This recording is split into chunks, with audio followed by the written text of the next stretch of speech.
But after his departure, what happened? Did all of his accomplishments come to naught? No. The result is what the world sees.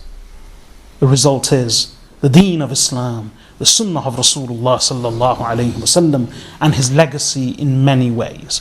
He wasn't just a conqueror. There have been many conquerors. Alexander was a conqueror.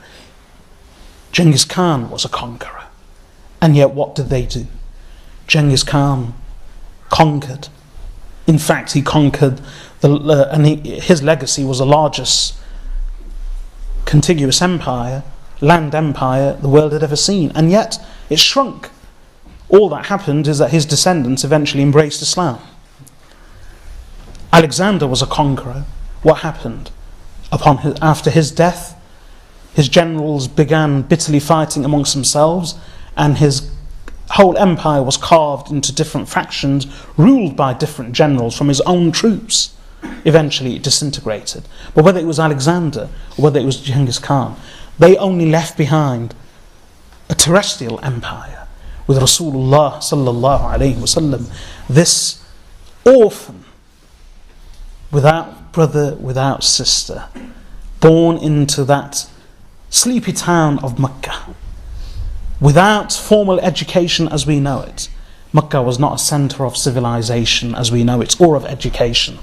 That young Muhammad ibn Abdullah sallallahu alayhi wasallam came to be Rasulullah sallallahu alayhi wasallam, who achieved what he achieved. What was his legacy? Was it just one land terrestrial empire? No. Rasulullah sallallahu alayhi wasallam gave the world an empire, a philosophy, a religion, an ideology. Prophet sallallahu alayhi wasallam gave the world a unified language. He gave the world the Quran.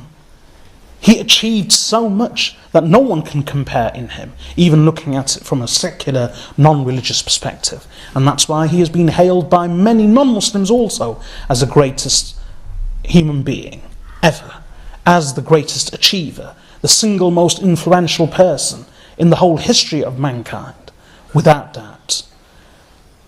And just as the Sahaba radiyallahu anhum were inspired to love and loyalty by the Prophet sallallahu alaihi wasallam's character and person, his character and person and his memory and his legacy continue to inspire love and loyalty amongst billions, and will continue to do so even after hate.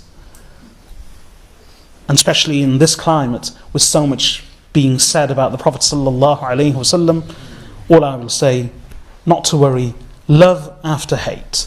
Though there were those in Mecca and in Arabia who hated the Prophet sallallahu alaihi wasallam with a greater passion than anyone now. And yet, the Prophet sallallahu alaihi wasallam's one touch, one glance, a few moments of his company worked wonders on them.